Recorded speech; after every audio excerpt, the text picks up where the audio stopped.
Move on then. So, market structures. First question is, where do you start? Where do you start with market structures?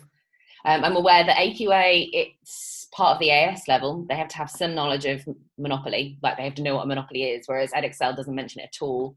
I'm not sure about other boards or IB. Maybe Helen can shed some light on how it fits into IB. But where do you start with market structures? What's the first thing that you teach them? For me, in WJC, it's just in year 13, so A level. And I just start with Monopoly. I just start there and I kind of work my way through them then from Monopoly. I think that's kind of slightly the more easy one to wrap your head around. When you to break it down. Sorry, when you say work your way through, do you then work your way through more firms, or do you go from Monopoly to Perfect and then look at the middle? Monopoly, yeah. I'll go Monopoly, Perfect, and then I'll kind of meet them in the middle then, with oligopoly, then monopolistic. I've always done Perfect Competition first. I have as well. I think I normally work my way up. I don't know why. Yeah. I'm not saying it's right. Do you do No. Do you prep them though before you teach them? Obviously, you've probably taught cost and revenues and stuff, but do you do like a lesson on what market? Do you do like an overview, or maybe a kind of barriers to entry type lesson, or do you ingrain those things and weave them in as you go along? I've been teaching macro for a few years now, to be honest. I can't remember what I used to do. Yeah, I haven't taught figure with the firm for like 4 years, so I'm trying to think. We've got a bad representation of people here throughout the time. I'm the same as some of you guys. I like to start off with perfect competition, and I think that's because like all of year 12 is basically based on perfect competition. We just don't say it explicitly. Yeah. Like for me, year 12 is all about like, why would we have an efficient market if everything went perfectly? So I think intuitively that makes sense to start there, because that's almost the assumption we based it on, and then we kind of pull the rug from under them and we say, well, actually, what if this isn't really the case? And then if it makes sense to challenge some of those assumptions. And then do you bring the barriers to entry in after that, or do you again kind of give an overview first? Yes, I think when I explain perfect competition, you explain we're going to assume there's low or no barriers to entry, and I think particularly when you try and explain why there wouldn't be excess profits long term, as you explain, firms would enter the market, blah blah blah, on there, and then obviously when you then contrast it with monopolies, I think can work quite well. I always think it's good to start with quite an extreme contrast. Because I think if you compare PC with monopolistic competition, I think because it's slightly more nuanced, it's probably harder to discriminate between the two. Yeah, I think it's useful to go when you're teaching monopolistic. I think I personally find it easy to go perfect competition, monopoly, and then it doesn't matter whether you do oligopoly or monopolistic first. But I do find it useful to teach monopolistic and then compare it back to perfect competition, because they don't all, you know, if it's been too long since they've done perfect competition, they don't always remember. Like I think the comparison between those two needs to be really, really clear, because they get confused between monopolistic and perfect competition. I think you kind of almost have to teach those two side by side, even if it's, you know, you might have done perfect competition, monopoly, and then come back, but they do really struggle with monopolistic because it feels so similar, and it's all a bit, there are so many question marks as well. Okay, so when you teach each one, do you follow quite a similar structure for your lessons, if you see what I mean? So does a perfect competition lesson and a monopoly lesson kind of look the same but with different content, or do you find that they tend to be quite different? Does that make sense as a question? Like, do you go through the same things? Is it quite structured? To say, mine was always quite structured. I certainly remember that sort of, you know, you've got the diagrams, you've got the characteristics. So yeah, I would say, maybe that's just me, but yeah, it's quite a formulaic approach to each one. But there's a benefit to that, because it helps. I think that helps them make the comparisons. Yeah. you know, it helps them see the differences between them. But I'm aware that might be quite restrictive. Does anyone do anything different? No, I'm the same. To be honest, all my lessons are pretty much the same for every topic, really. They all follow a pretty similar structure. But no, I'm the same. I'll always start with the assumptions. First of all, I'll then probably give some examples so we can compare. You know, what is an example of a monopolistic or, well, there are no perfect competition, but you know, various examples, and then I'll probably end with the analysis and the diagrams.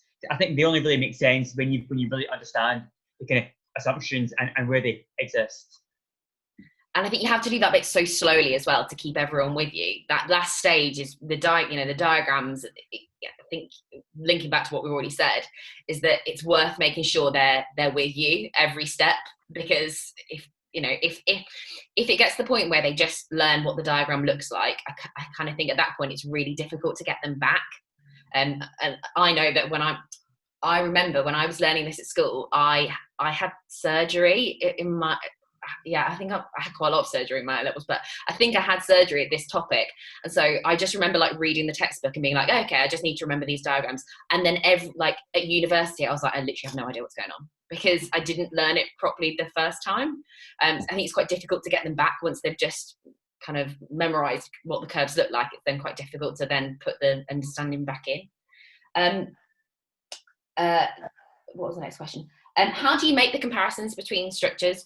Once you've taught all the market structures, what do you then bring it all back together? And how do you do that? Yeah, so I you saw my tweet the other day. So I kind of like this. It's so much. I found it really difficult to try and compare all of them in the same go using just like a table. So many tables, and they get a bit fed up with them as well because there are so many of them for this. Exactly, because they vary. They're not 100% in one certain camp. So I use a kind of like the radiant kind of thing to kind of. I'm just going to get it up on the screen so that everyone else can see it. If you can kind of explain your thoughts behind it, but I really like this, and I saw it yesterday, and the kind of dials as well that you had yesterday as well. Yeah. So I've got like the main features, like the main characteristics that are prevalent in each kind of market structure, and then I kind of give them a blank copy of what's going to be shown, and then I just kind of get them to plot where the market structure would land on like this diagram. Okay, so and once they've plotted it on there next door to it on their handout, they can give me an explanation as to why. So it was this one, like kind of seeing where they are on the scale. That and then there was then there's a bit of a graph as well, like looking at short run versus long run and abnormal versus kind of subnormal profits. And I think what I really like about that is that it's testing their knowledge flexibly. It's like trying to get them to be flexible in that understanding rather than just thinking about it in terms of a table. I do think doing a table is useful, with kind of characteristics down one side and market structures on the other. But I think if they only ever recall the table, then they start memorizing it as a table as opposed to a kind of list of understanding it. Yeah, I think it's so much easier for them to kind of remember and kind of take a grasp of it if they can just kind of picture that image in front of them and they can see where it's kind of plotted along the graph. I think it just helps them memorize it then, so when they come to the exam they can kind of, instead of remembering just a text, they can remember that image as well. Any other kind of consolidation activities? Lots of essays, I'm guessing, or not? I think they find essay, like of all the topics, I think they find essays on this the hardest, but I'm not sure why. Anyone find that? Anyone have any experiences with that? Why they find these essays so hard? In IB, they have the first paper. So they have 2 sets of questions for micro and 2 sets of questions for macro, a 10 and a 15 mark question for each. And if they're taking higher level IB, they basically know that there's going to be one set of questions on something to do with micro and the other will be market structures. So because they have older siblings and friends and stuff, some of them figure out, well, I'm just never going to learn the market structure stuff, and I'm going to put all my eggs in one basket and just going to have to answer whatever the other question is.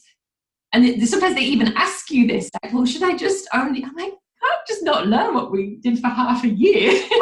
Why do they hate it so much? Why do they find it so hard? They just have this thing, don't they? But why? What is it about it? I think it's perhaps, it's strange because in some ways it should be it should be really easy for them to put in context because they see businesses around them. And I often introduce market structures by, well, no, I normally do a lesson on barriers to entry first. And I normally kind of say, you know, if you were going to set up a business, which of these businesses would you set up and why? And they all know, none of them say they're going to set up a pharmaceutical business because they ain't got the money, or the knowledge, or, you know, all the contacts in government. But so you know, intuitively, they see market structures all around them, and they probably recognize things before they knew what proper words were for them. They probably recognize that there isn't a big chain of Chinese takeaways. There is, you know, you don't see like a chain across the country, whereas you do see a big chain of supermarkets that, you know, they see these things.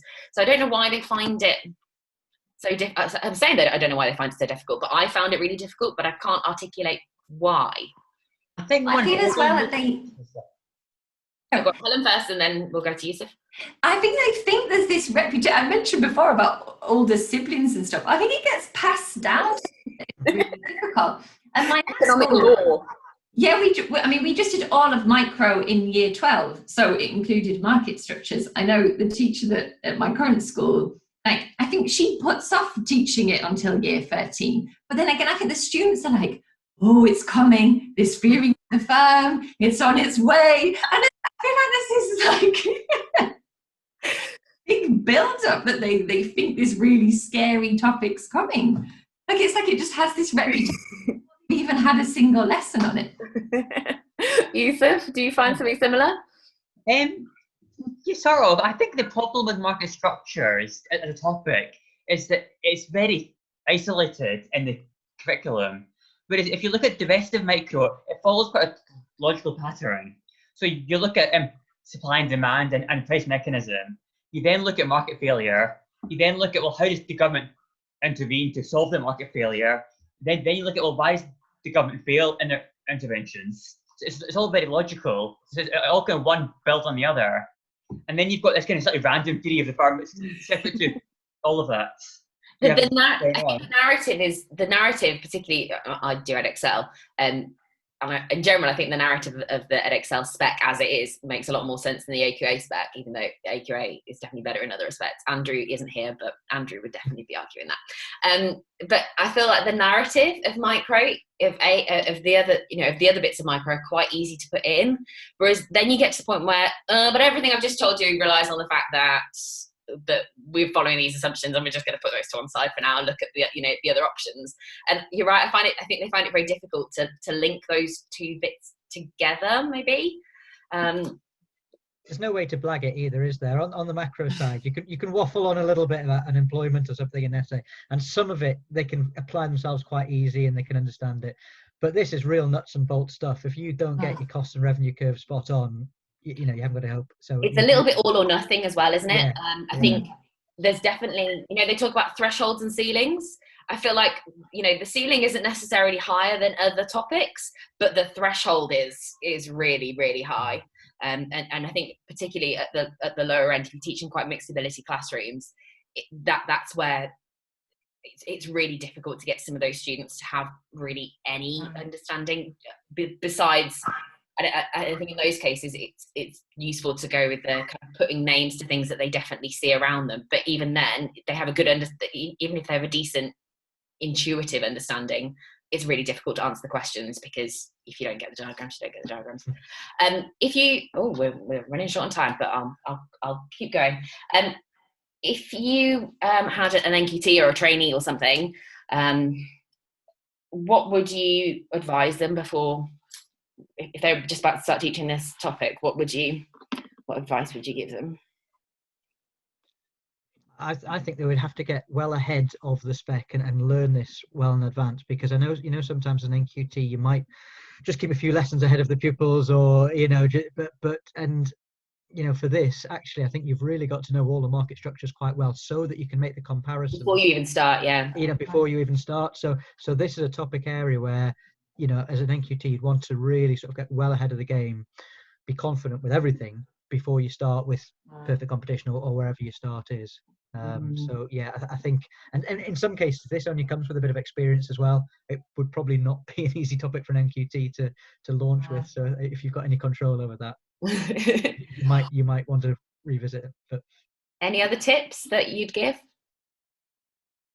I think before you even get into any structure, make sure your kids have got a really comprehensive understanding of terms like average cost, marginal cost. They really understand exactly. And fluent in it, not just understanding it, but being really fluent and just being, automatic.